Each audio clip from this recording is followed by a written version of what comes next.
Bring Down the Sky 2.0 is the latest and last DLC for Mass Effect 2. It has more plot holes, questions raised, and less everything else, which is good and bad for several reasons. It was supposedly a bridging DLC connecting Mass Effect 2 to number 3, but it fails. Instead, it completely puts the final nail in Mass Effect 2's coffin by driving it straight through its skull. Luckily, Mass Effect 2 was kind enough to lay down and commit suicide, readily holding the hammer for a rival to come by and give it that extra wallop. So it turns out our display case is a widescreen holographic TV, and we get a video conference with Admiral Hackett, who wants us to go save a colleague from a Batarian prison. Either that, or we shouldn't have given Zaid access to the security cameras and all the gin he could drink. So this colleague is an Alliance operative who's found evidence of a Reaper invasion. And the million-dollar question is... So why call me? Not to say we're not interested, because God knows Shepard needs to be in any kind of plot at this point. And it just so happens to be about the Reapers. But Hackett still can't answer the question. He is the Admiral of the Fifth Fleet, right? Sure, he lost 8 cruisers in the Battle of the Citadel, but it's been 2 years. Doesn't the Alliance have at least one N7 operative, or any operatives lying around, not on assignment? I could think of at least one person who might be up to the task. Why would he seek external help on a super-secret Alliance operation to break into a Batarian torture prison by asking Shepard who's working with Cerberus? And here comes the $2 million question. I have a hell of a squad with me. I'm sure they'd help out. Kenson is my friend. If the Batarians see a squad of armed soldiers, they'll kill her. Why would they kill Kenson just because she's your friend? Wouldn't they just see it as any other opposition or any external prison break?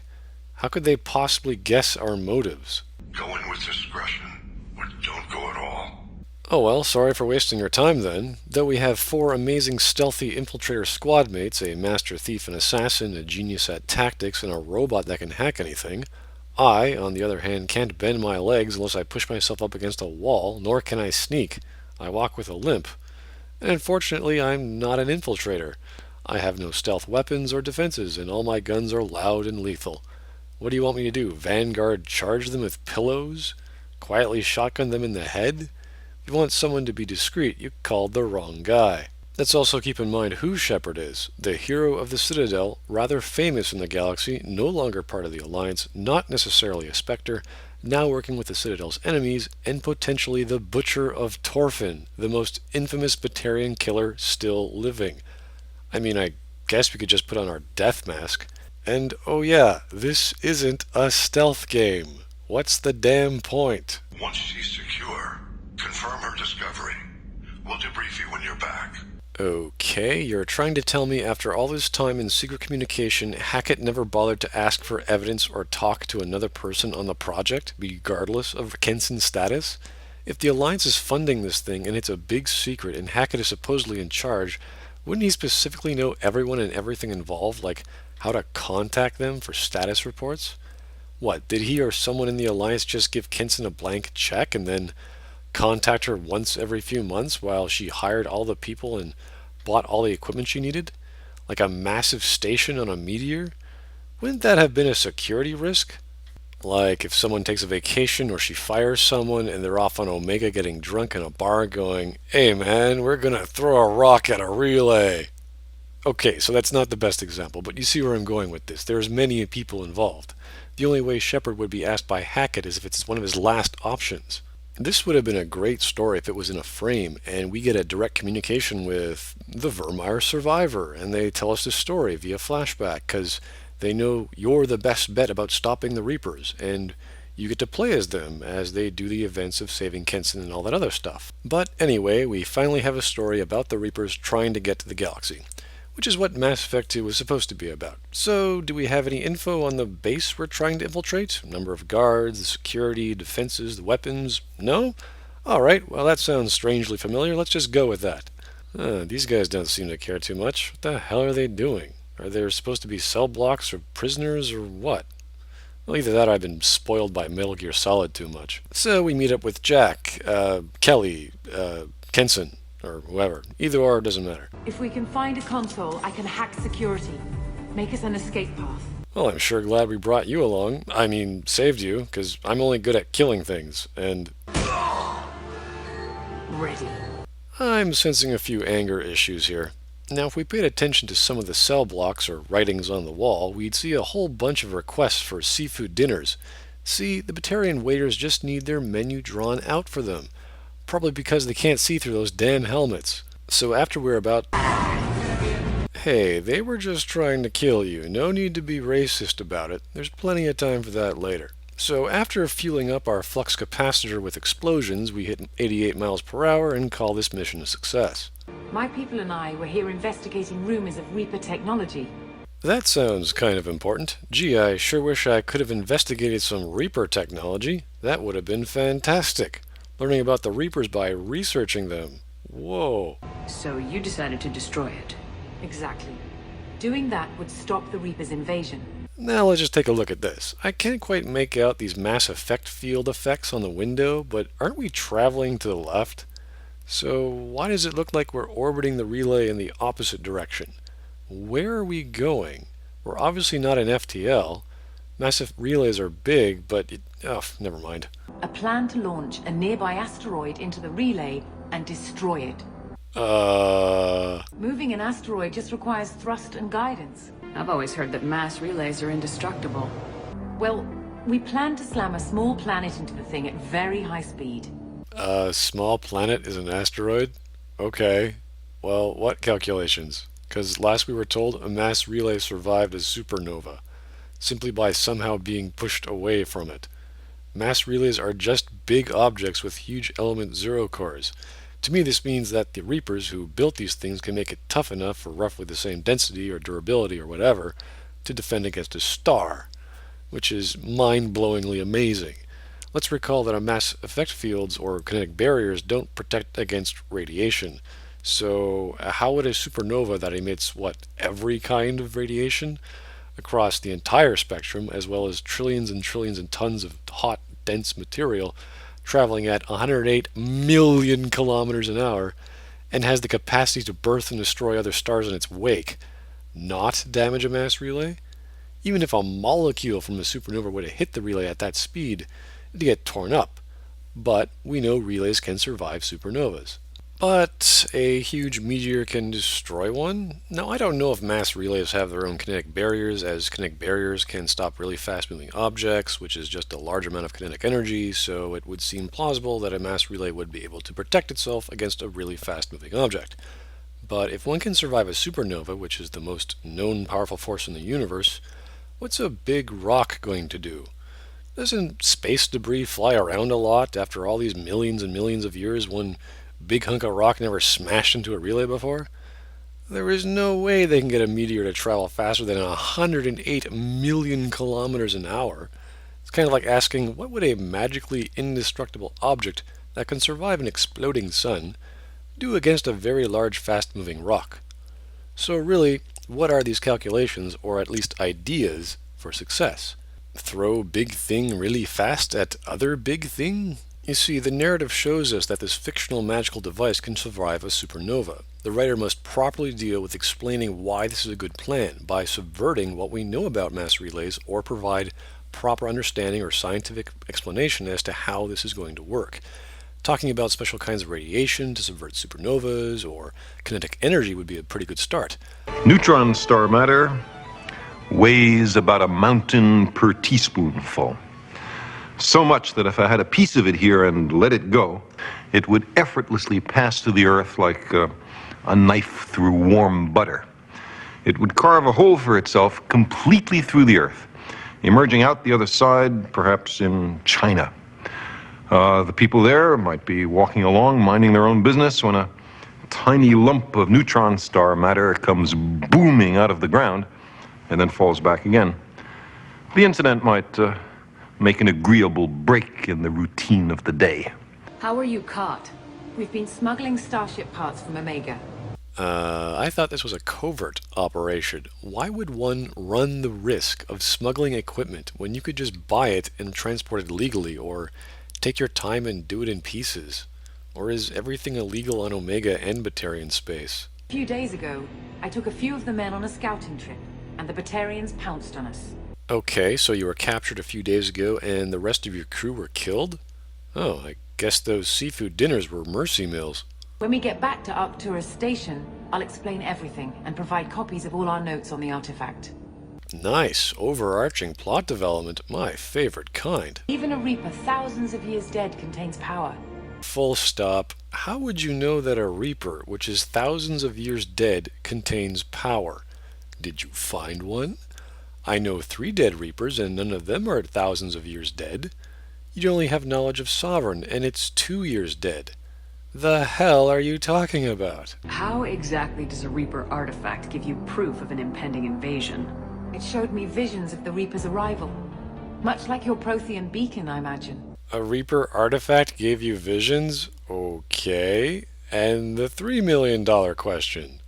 If you're working near a Reaper artifact, how have you avoided indoctrination? We've been very careful. We know what we're dealing with.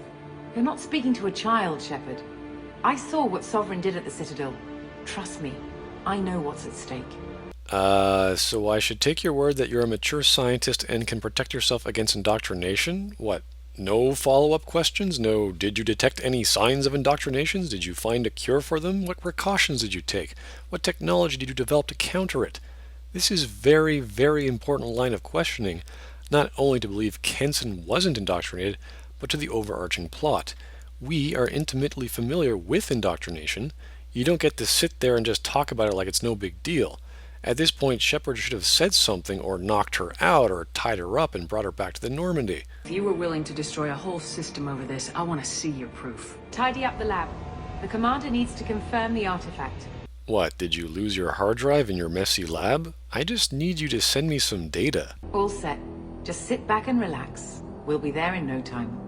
I said I wanted to see your proof. That doesn't mean I want to see it in person. My mission is almost over, and I'm here to get you to hack it. I didn't agree to any of this. Well, apparently Shepard's okay with it. Go, go, Shepard Brick. What a fantastic transition. And through our third-person omniscient view, we hear this. Right. I'll get everything set up for your arrival. Project base out. Gee, I wonder what he needs to get set up. Must be one dirty lab. Maybe it'll be a pizza party. So instead of contacting the base Kenson was at and have them just forward some of their research data to the shuttle or the Normandy like any normal breathing human with oxygen going to their working brain would do, we just get towed along for the ride. I mean, it's best if we take our own pictures for our own recordings, right? Because Shepard's a pro at that. We also decide not to inform the Normandy or Hackett about completing the mission.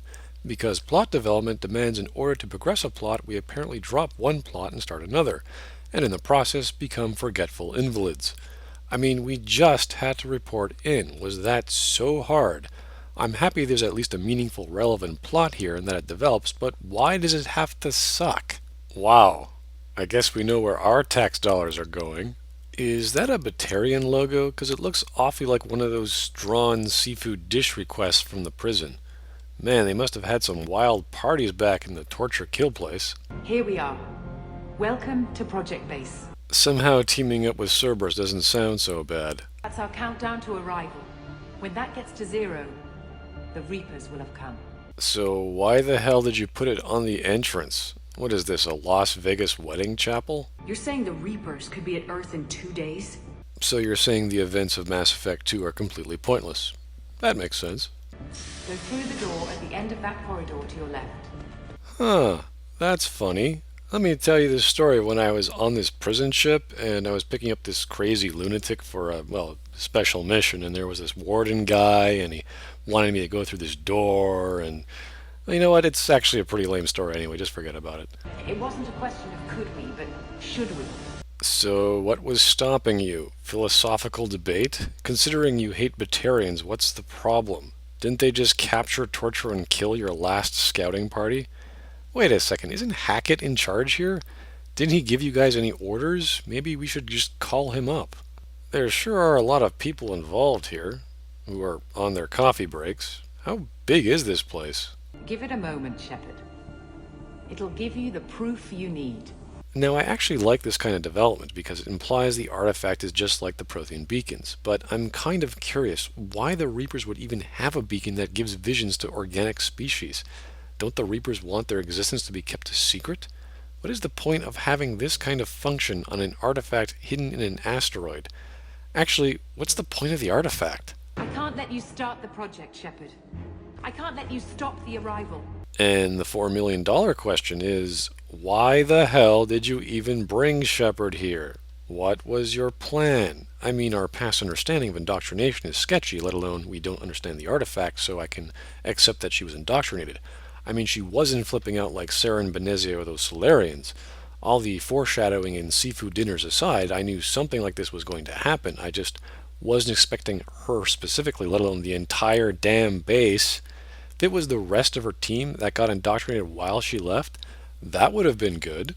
And then we learned why we could do this mission after Horizon. Do not resist. Give yourself over and be spared. Oh joy, this guy. You know, I was just thinking to myself, what this DLC really needs are inane ramblings from a booming, omnipresent voice. Luckily, Mass Effect 2 already has that, so it's no stretch of the imagination. Hey Harbinger, how's it going? And here's the best line of the game. Shepard won't go down! Your galaxy is in sight. Your final days are at hand. Hey, you sound a bit more chilled out, and just like the Batarian torturer. That's nice. Guess you got all your crazy mixology experiments working out, huh? The end of your species will come. Okay, come on, grammar please. I know no one cares what you're saying, but come on, at least try and make sense. I can barely hear you over all your minions trying to kill me. Struggle if you wish. Your mind will be mine. Thanks, I think I will keep struggling. Kinda helps when people are trying to kill me. Although if you keep talking, you won't have to worry about indoctrination. I'll kill myself. You shall be the first to witness our arrival. Ah, I get front row seats. Fancy. Oh, I bet Kenson won't like that. She's a Reaper fangirl. She's gonna be all jealous and stuff. Wait, didn't you just want to kill me before?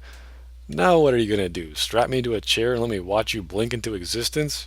Oh, fun. That'll be like watching NASCAR. Oh, so Object Rho is here to give me Reaper visions, indoctrinate me, and knock me the hell out. Well, that was a waste of time. I should have just laid over and died. Take her to the med bay and patch her up. We want Shepard alive. That was more confusing than creepy. Was that Harbinger? Did he change his voice to sound like Kenson? Does she have eyeball implants to make them glow like that? So, why did you want me alive again? This is so confusing. I think I'm gonna lie down.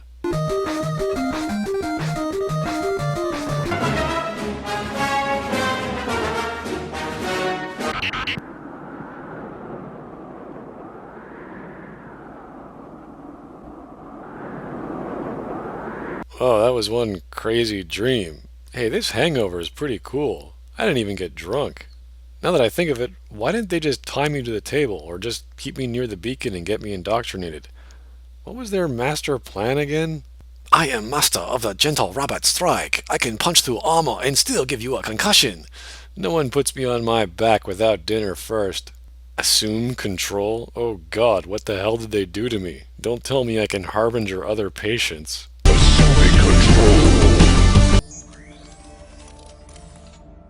Kill all humans. Kill all humans. I do not like bullets. Why do you make robots sad? My robot is stronger than yours. This is the best part of the game. It's all downhill from here. Interestingly enough, I have more personality than Shepard. Alas, my poor Mac. I knew him well. Good night, Wesley. How much time? I have to get this asteroid moving and get the hell out of here.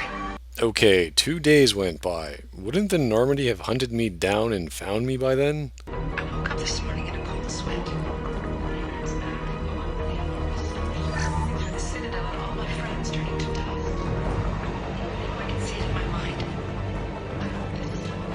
Now, I'm kind of curious. Did any of these people know what Reapers are or indoctrination was? If everyone starts getting this creepy vibe and starts having weird nightmares and visions, wouldn't they have freaked the hell out and left? With so many people, you'd think they'd have a PM or HR or a Kelly Chamber person or something recommending they at least take a vacation. They've seen us. Shepard, there's no one else here. Or are you trying to break the fourth wall here? Oh, wait, they didn't bother to change Shepard's encounter sounds. Legends say they've come through before, and yet life continues, doesn't it? What legends? The hell are you talking about? Only Shepard has the visions and Liara only had a theory about the Reapers. Where are you getting this? How would a Reaper vision give you a legendary story? Alert! All colonists living in the Bahak system.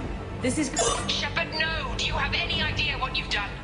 You leave me no choice. If we can't stop this asteroid, it must be destroyed. Okay, the crazy lady stopped talking, so go try and warn the Batarians again. Or contact the Normandy. Come on, what's stopping you? Stop, drop, roll! Did they just say stop, drop, and roll? The hell? To stabilize the reactor core, manually insert cooling rod A from this control station. Manually insert cooling rod B from control station B. Gee, you think the project in Project Base could have any more generic names? After more mindless killing, Shepard gets knocked out again, and then we get another useless time skip. You know, for someone who really wanted to see the Reapers, I'm not sure why she'd want to kill herself. Also, this just occurred to me. These people have been indoctrinated for a while now. If they wanted the Reapers to return, why didn't they start dismantling the project a long time ago? This is a huge facility. It must have taken months to set up, and not even a fraction of the time would be needed to stop the launch of this thing. The doctor and her team got captured only a few days ago on a scouting trip, so what was the plan? Anyway, the following scene is actually really well done, and all it is Shepard walking through a hallway. The music is upbeat, it matches the tone, and the view from the window shows the importance and immediacy of what's going on. This is probably my third favorite part of the story because all it does is show many things and does so well. That, and we're not stuck having to shoot anyone. Yet. And this is my second favorite scene. You're stuck in a long corridor outside with the relay in the background, trying to escape from your impending doom, watching the last of the shuttles take off as you try and fight off other desperate though indoctrinated opponents as well as the Ymir mech in a desperate though seemingly futile effort to survive. I really like the subdued sound effects too, as it gives the impression not only that we're in space, but there's possibly some kind of atmosphere, and because of the speed we're all traveling, some of it is escaping. It's a weird effect, but a nice touch. And oh boy, we finally get a conversation with Harbinger. See, this one I can actually believe, since he's probably using the relay to communicate. This explains how he was talking to us through the Collector Base, / Collector General, / Possessed Collector Mooks. Commander Shepard, Normandy inbound for pickup. Wait, who the hell are you? Where's Joker? You're trying to tell me they couldn't pay Seth Green $50 to record 2 lines of dialogue? What, they couldn't do it over the phone? I would have actually accepted a poor quality recording since this was a muffled environment anyway. What, nothing to say, Joker? Oh wait, he's probably busy trying to fly the ship and save our lives. I better not bug him. So when we think about this thing working, still keeping in mind a relay can stand up against a supernova, the analogy is actually what would happen when a magical indestructible object gets hit by a fast-moving magical indestructible object encased in a huge rock. So really, Object Rho's sole purpose for existing was for the plot to take its hammer and smash it with another piece of lore. And luckily, Harbinger won't be talking throughout the rest of the main game, right? Right. Damn it, Zaid, for the last time, I told you to stop fooling around in my wardrobe. Wait, is that really Hackett? Why the hell are you even here? When did you get on board? And what the hell was wrong with the video conference? All I know is I sent you out there to break Amanda Kenson out of prison. And now an entire system is destroyed. I hope you could fill in the leap of logic between those two events. Logic? Mass Effect 2? The bloomin' blazes hell you be talking about, old man. Abandon all logic once ye enter the Normandy, arr. Hey, we still have a few rooms left. Want to join the crew? I won't lie to you, Shepard. The Batarians will want blood, and there's just enough evidence for a witch hunt. And Hackett, I just McKayed an entire solar system. There is literally no evidence. If the Batarians are lucky, they might have received transmissions from other systems talking about what they think the humans were going to do. evidence against you is shoddy at best. But at some point, you'll have to go to Earth and face the music. I'll gladly stand trial once this mission is done. Why and why on Earth? What criminal act did Shepard commit on Earth, and who could legally call him there? Shepard just saved the galaxy. If you're a Spectre, he'd have to answer to the Council, and the Council will just deny any involvement in the Terminus systems anyway. And isn't the Alliance's parliament on Arcturus Station? Why would we even go to Earth when their military courts would be there if Shepard even did do something against the Alliance? If he so chose, wouldn't he be tried in Batarian courts? I don't like Cerberus or the way they do things, but they brought you back to life, and they're actually doing something about the state of the galaxy. Besides, I'm not so sure this is a Cerberus ship anymore. Right? I was going to say something about how Hackett got on board this ship in the first place, or why, but I actually really liked his response. If we're at war with the Batarians, the other races will be hesitant to give aid to either side. If the Reapers invade, then all bets are off. Having a war with anyone will obviously come second to elder machine gods who want to eat everything. What kind of reasoning is this? Grr, must destroy my enemy while the entire galaxy gets eaten by an even supremely greater enemy. Who the hell is going to think like this? If anything, the Reapers invading will be a rally call for all species to come together to stop them. What, did no one read Watchmen? But when Earth calls, you make sure you're there with your dress blues on, ready to take the hit. Hackett, I'm the savior of the damn galaxy. I'm here to save it again, and not just Earth, so who knows what the Reaper's attack plan is. Oh God, don't tell me this is foreshadowing. Ugh. I'm also no longer part of the Alliance, and again, I may be a Spectre, which means I answer to the Council before anything else. I'd rather be following a larger unified force than just the Alliance. Then there's the whole Cerberus thing, although it seems the Alliance, or at least Hackett, doesn't seem to care about that too much. Holy railroading already, Batman. Well, now that we know that relays can be destroyed, why don't we just do that to the Omega 4 one? The problems with Arrival isn't so much the story and the elements and holes in it, it's mostly the pacing. I see it as a short story, so the focus has to be the plot, as there's no time to identify with characters or even watch them develop unless we can immediately relate to them, like how we related to Visir since she was a carbon copy of Shepard. This was a perfect opportunity, and once again a lost one, to develop Shepard. This is his own personal mission. He even gets knocked out twice, yet we get no dream, no motivation, not even a moment where he might be thinking of his loved one or something. Hell, they didn't even strap Shepard down to the table. It would have been perfect to see Shepard struggle with his restraints, break free because he's cybernetic, fueled with rage or fear or courage, as well as having to mentally fight off the Reaper visions, the Beacon visions, or just the sedative. But he just wakes up, knocks people out cold with one bare fist punch each while they're wearing helmets. Anyway, this is now canon. There's absolutely no way they can remove or retcon this in Mass Effect 3. Or is there? Which is quite funny, since as mediocre as the plot was, it at least had one, and was actually a passable continuation from Mass Effect 1. So really, don't even bother playing Mass Effect 2. Just download a completed game save, play this, and then go play Liara's DLC, and really, you're all set. The reason why it fails as a bridge is because it subverts Mass Effect 2 completely. Arrival should have been the premise for Mass Effect 2. Reaper artifacts? Wow, what a great idea. Wait a second, now that I think about it, how the hell did those prisoners draw those Reapers all over the place? I didn't see any bathrooms either.